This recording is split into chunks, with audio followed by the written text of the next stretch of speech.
All right. As Ryan mentioned before, sorry, we're trying to figure out how to make sure you can actually see us. As Ryan mentioned before, we don't spend a lot of time in here talking about the past. We also don't spend a lot of time in here talking about the future when we talk about this organization. We really, with Najim's talk and the rest of the program, we tend to not go too meta, right? We tend to keep it topical. But we thought it would be valuable for everyone in here to get to know the man who's going to run this organization going forward. And with that, wait, I need the clicker, so sorry. All right, so, Edward. Yes, sir. Ed? Edward. Who's Ed? Ed is my father. Okay, Yes. so first point of record. Where do you live? I live in the great Pacific Northwest. You can find me in Portland, Oregon.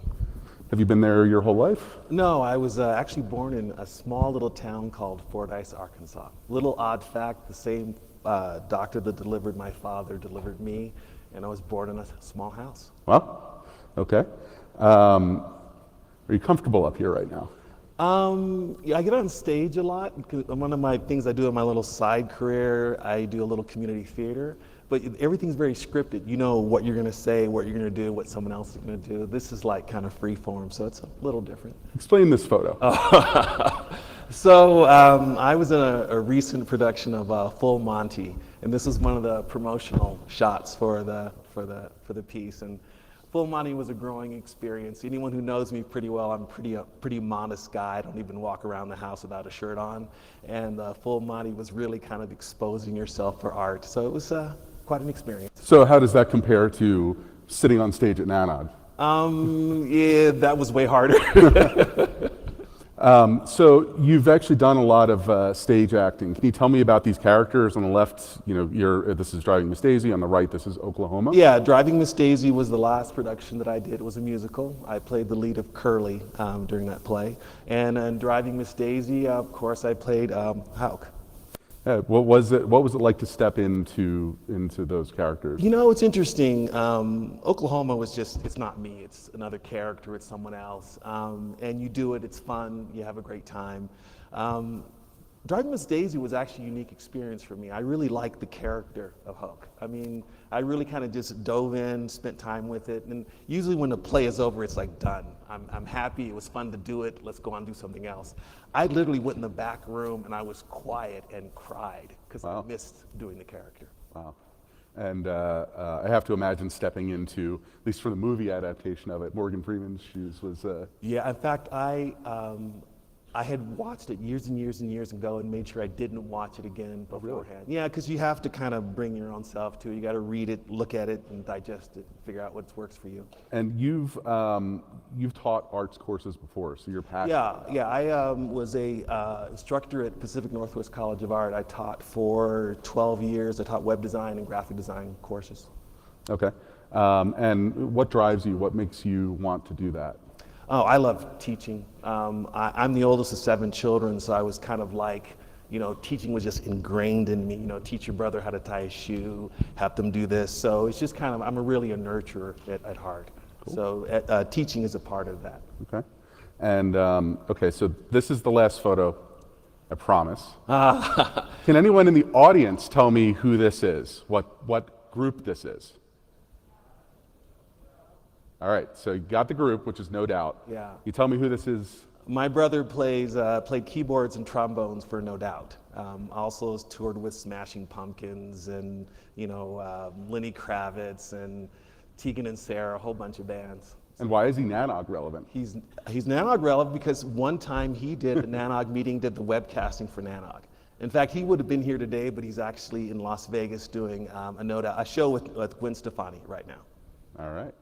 All right, I promise that was the last photo, so Okay. we'll go to a black screen. You guys can All put right. the logo up if you want.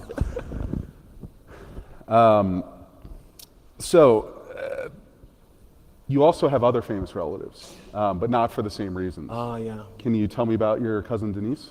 Some of you may be aware of back during the civil rights movements early on, there was the church bombing with the 4 little girls. My cousin Denise was one of those who died in that church bombing. So the whole civil rights movement's really kind of close and connected in many ways. And can you tell me about your daughters and how you think of them both in relation to that, and also let's bring it into present day at NANOG? Wow. I was raised by a woman who was very much a feminist before it was really kind of a word and a term. I remember my first lesson on what it is to treat women with respect. I was about 8, and my mother asked me to do the dishes, and I said to her, "Oh, it's women's work." And so she made me wash dishes for an entire month. And then afterwards she asked me, "Do you feel like a woman now?" I said no. Yeah, my daughters, when you raise little girls, I mean, they're a part of you, and you want every opportunity for them that you want for anyone else. And I'm very fortunate that my daughters are doing well, and they're very successful. My youngest daughter, she works for Nordstrom's, has a career with them, and she's also now going to become a massage therapist and a Reiki person.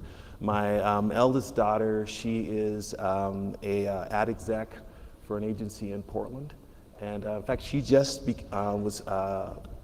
she's now on the board of directors for the Portland Ad Federation. So that just happened a few years ago. Congratulations. Yeah. All right, so let's bring it here to the room. Aside from possibly uncomfortable, how does it feel to walk in Betty's shoes? Whoa. Betty has enormous shoes. Betty is really, as Ryan had said earlier, she's like the heart of NANOG. I mean, she's formed this. I mean, this is what, she's a part of it. It's huge. Before, $5 million in assets? Yeah, 5 minutes, what is it? 3.9, 44 something million in, sponsorship revenue, and comes in a year. It's a huge organization. And Full-time staff? Full-time staff, that she ran it with herself and 3 staff altogether. It's crazy. I mean, my head's swimming half the time just, trying to digest everything that happens in this organization.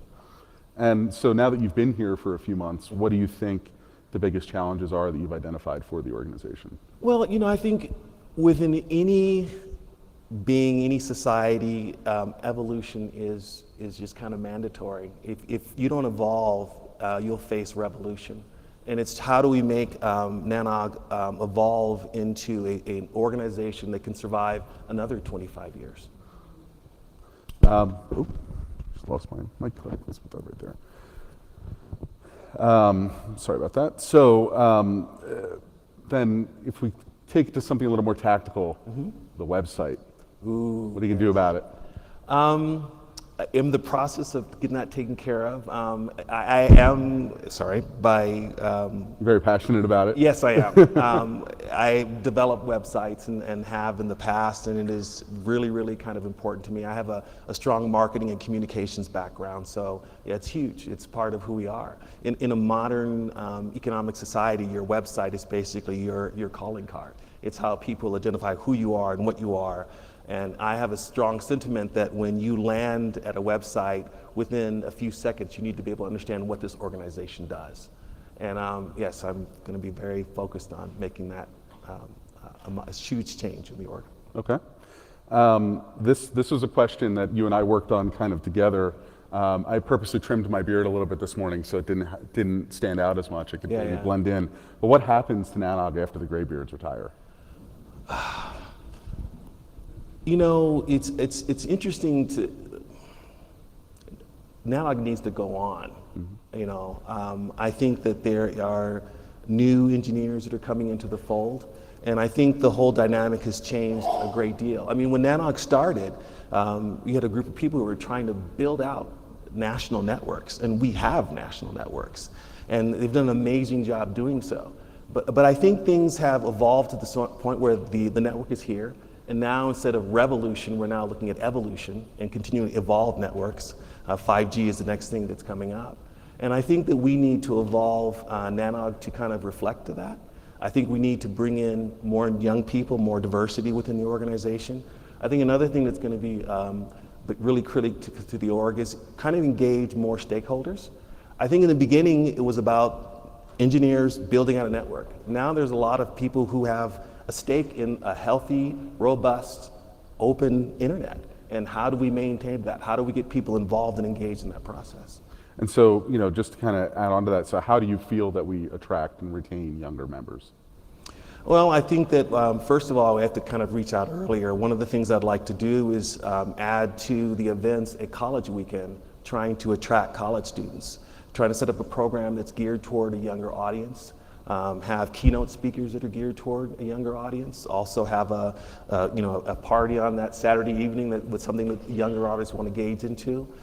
Beefing up our scholarship programs, trying to do more outreach into to schools. I'd love to see NANOG on the road actually go into and have sessions on college campuses. Okay. And it's been said in the past that people feel like there's too much of a focus on alcohol at some of our events. And do you feel like that, for example, is a blocker towards bringing younger people in? Do you think it's a helper or a hindrance? Well, I think that, I think doing something like having a college weekend is going to be a transition. It's going to focus on a younger audience. They'll get to know NANOG, the community, what we stand for, and then hopefully they'll start to come and stay for the rest of the conference. I mean, alcohol is just kind of the part of the world that we live in. And that being said, I don't drink, so that's a whole nother. So I don't touch food and beverage. Just so you know, I don't drink, I'm a vegan, I don't smoke. So I stay off food and beverage. I let Dave take care of that. But you're not in charge of the bacon guild? No, I'm not. No, okay. no. Just making sure. Okay, so that's certainly interesting. If you think about that, then dovetailing into that, have you personally ever felt unwelcome at an NANOG?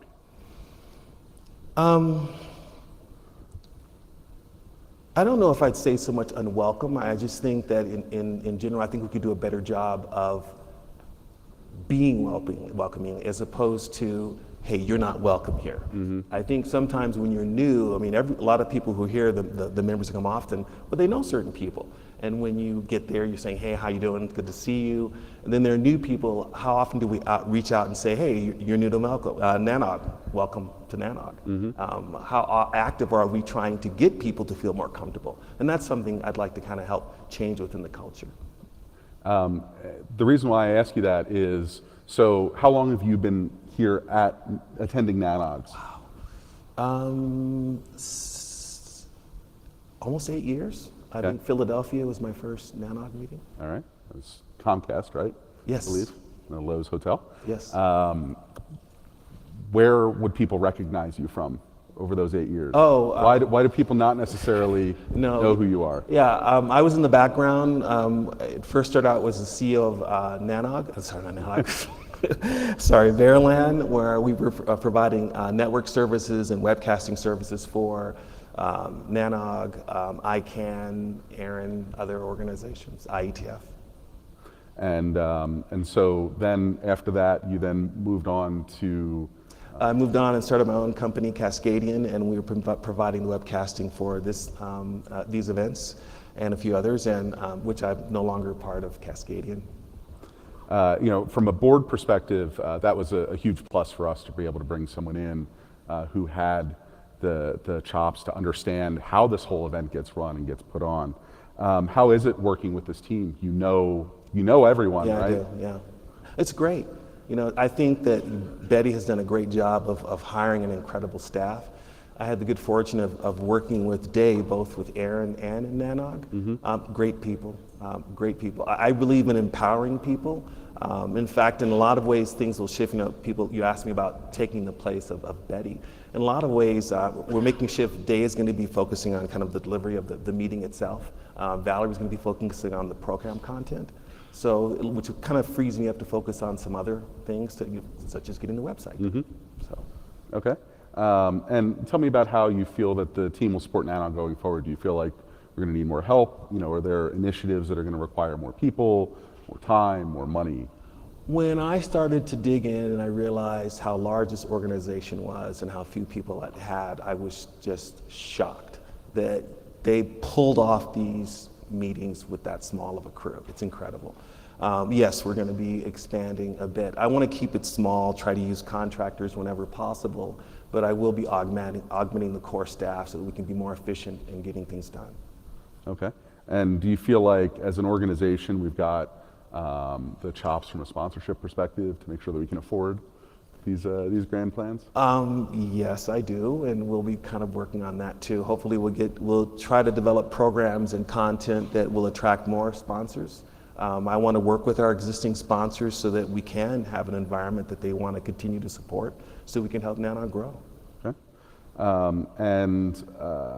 I want to circle back a little bit and just talk about the D&I, diversity and inclusion efforts that we've undertaken over the last 18 to 24 months. We have the Women in Tech Lunch, which I believe is tomorrow. We have other affinity groups that have formed around NANOG. How can NANOG help to foster that? How can we get more people involved in those groups, and how can we branch those out?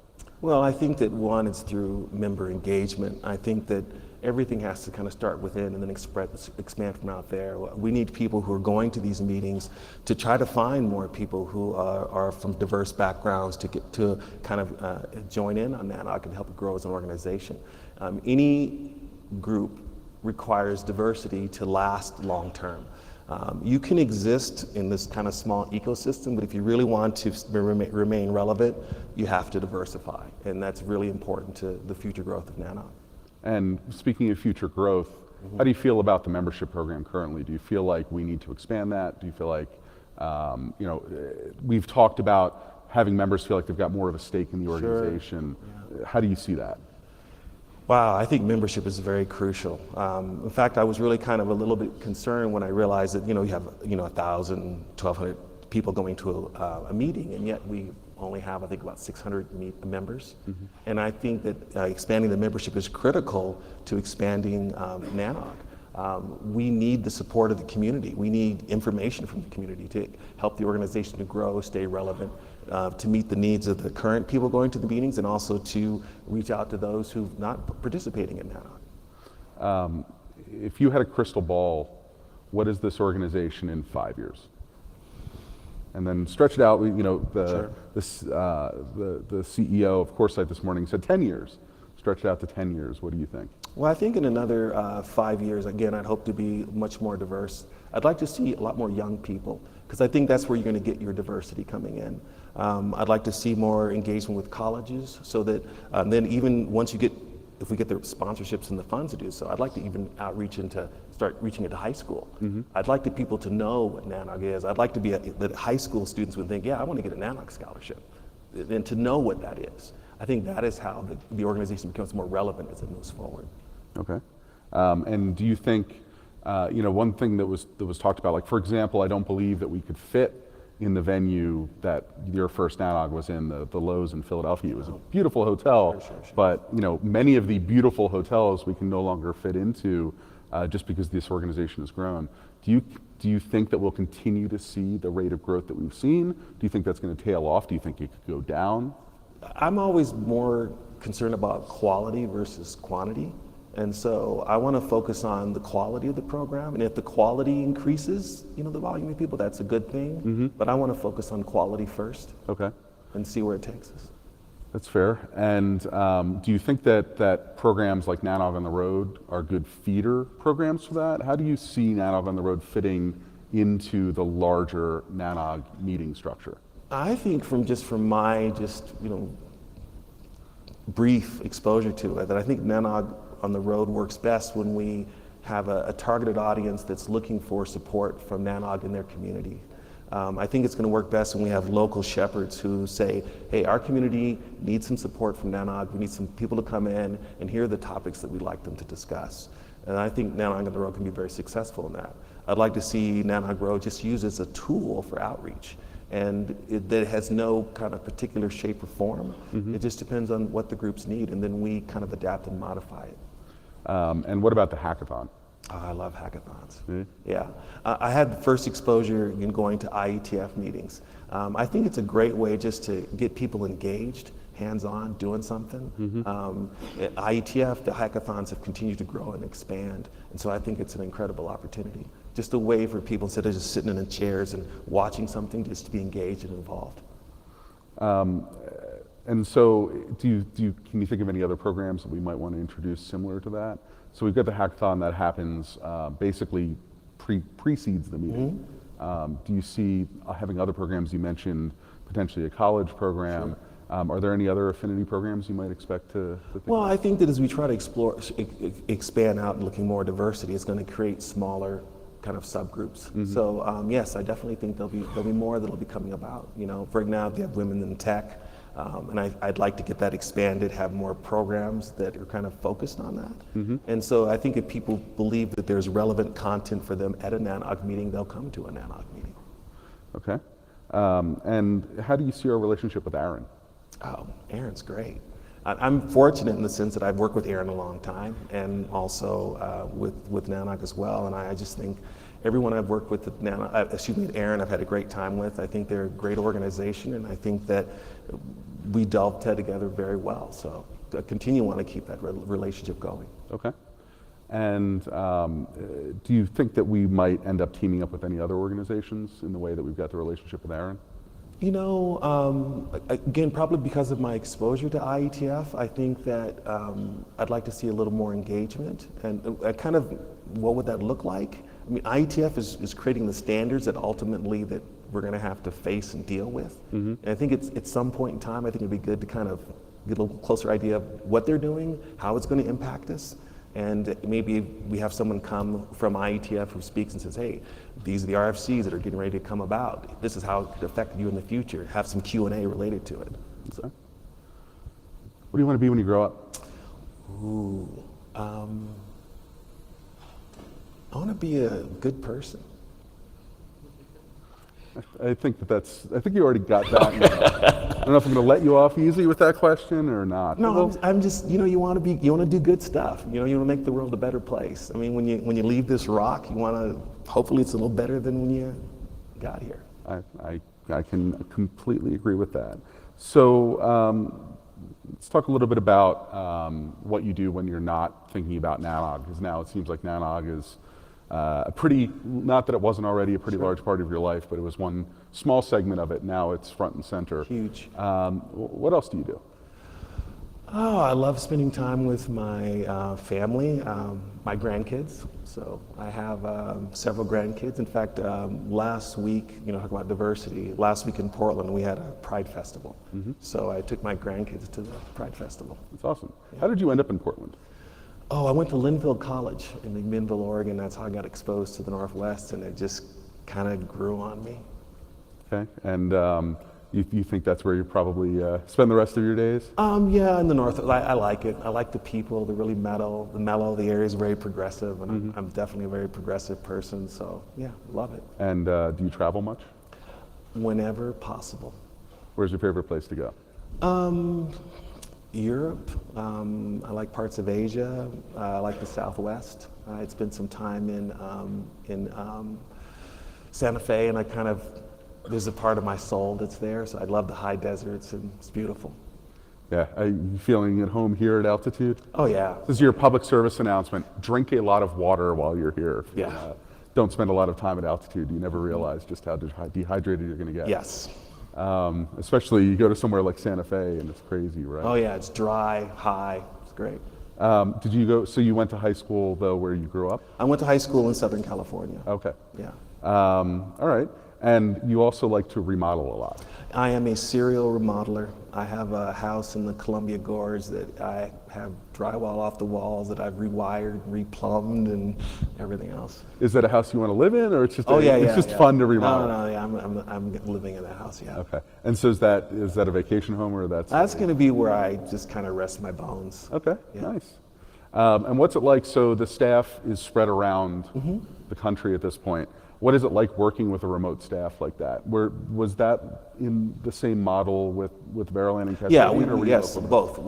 I've worked with remote staffs, gosh, for the past 10 years.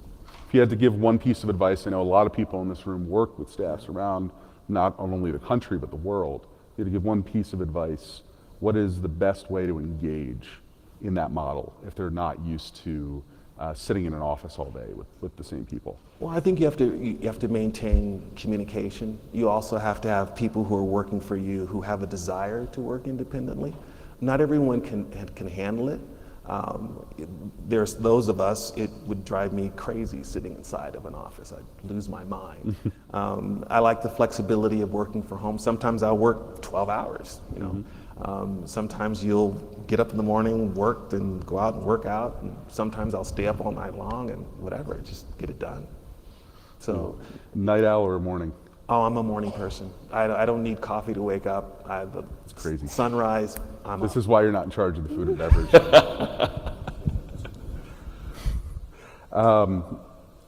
How do you convince someone to do something they don't want to do? You have to, as a parent, one of my rules were that if I couldn't come up with justification on why they shouldn't do something, then I should not tell them not to do something. How does that work with children? Patience. You have to really sit down and say and express to them why this is in their best interest, how this is going to make everything work better. How does that work with network engineers? Give them a lot of latitude, you know, give them a lot of ownership. You know, when at Veriland, I had some very opinionated network engineers that worked for me, and I found that the best way is just to give them a sense of ownership, give them trust. As a manager, I'm the kind of person I'll say, okay, this is what I'd like you to do. We'll sit down and talk about it. Do you have any questions? Okay, go do it. If you need any help, I'm here. But if you don't, I'm not going to call you. Because I like to hire adults, and I give adults responsibility and let them do their jobs. Okay. Tell me about why NANOG. Why you came up to me when we first announced that Betty wanted to retire, and we said that we were going to start a search. You said, "I'm interested. How do I apply?" You may have not said those exact words. Sure. Said it like that. Yeah. Tell me why. It was Betty. Okay. Betty and I were having dinner, and she was sitting talking, and I said, have they got a replacement? What are they doing? She goes, yeah, I don't know yet. They haven't found anyone. And she's going on, and she's talking, and I'm listening, talking. She goes, you know what they knew is they need someone like you to do this job. I go, really? And she goes, yeah, you'd be great at it, blah, blah, blah. And then I started percolating in my head, and I thought, well, okay, I could do that. That's how it happened. All right. And you're obviously passionate about the community. You're passionate about what we do. How are you going to stay interested in this? Wow. How are we going to keep you here? I like to work. I like to make things. I like to create. And NANOG is a great environment to make that happen. I mean, I think Betty, again, has done an amazing job of bringing it where it is. And I think there's just a lot of opportunity for continuing to enhance NANOG. And it's small, yet it's still kind of big with a lot of opportunity. And I just think I'm excited. I think there's just so much we can do to just take the organization and have it evolve into just a shining example of how a NOG should work and operate. I agree. On that note, how do you feel? Have you ever attended any of the international network groups? RIPE, Apricot / I've had a little bit of exposure. I'll be honest, I was busy doing other things, so it wasn't the focus. So I'm looking forward to kind of going to some of the other events, RIPE is the one that I've kind of had the most exposure to, and which is, a little different than ours, but they run a very, very smart organization. So there's a lot of groups that I want to kind of learn from so that I can see, okay, I don't believe in it has to be invented here. Sure. Someone else is doing something in a great way, we'll apply it here if it makes sense. Okay. What's the last thing you watched on television? Luke Cage. All right, that was not a product placement, I promise. It's just the truth.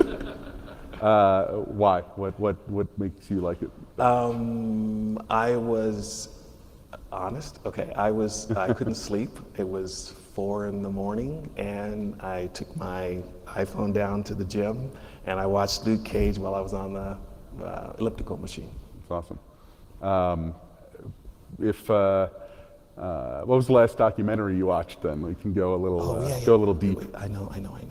It was 1968, the documentary on CNN. Okay. It was great. If you haven't seen it, it's really, really worth a watch. All right. With that, I've run out of my structured questions, which we're about right on time.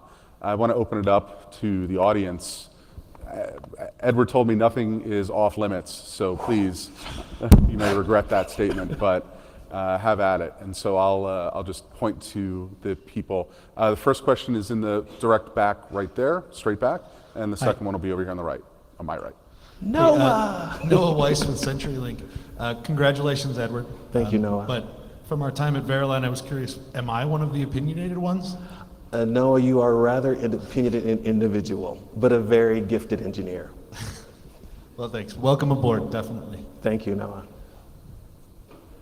Hey, would you rather fight a duck-sized horse or 100 horse-sized ducks?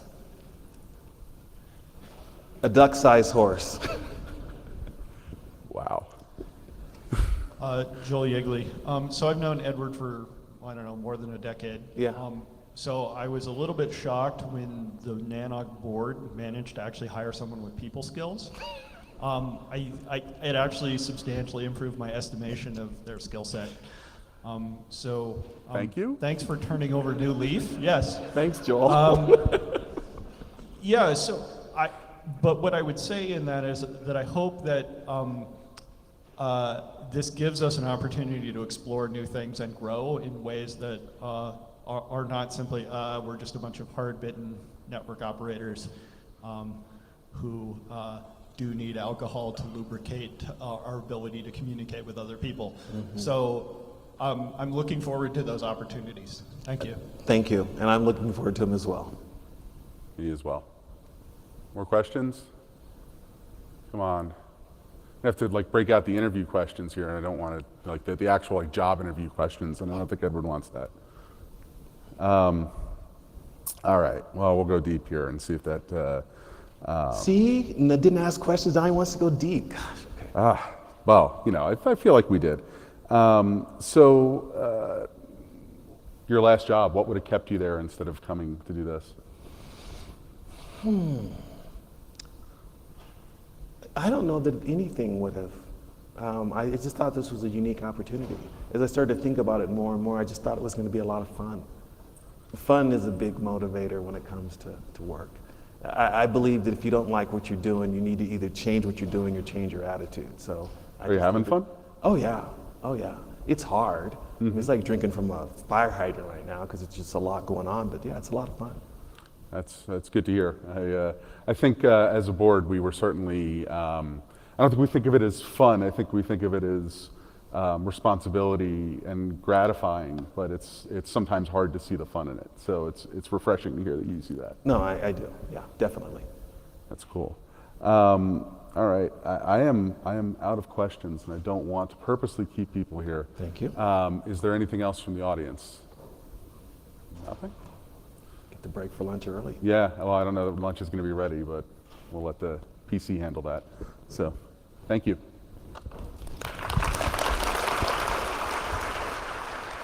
After you, sir. Thanks.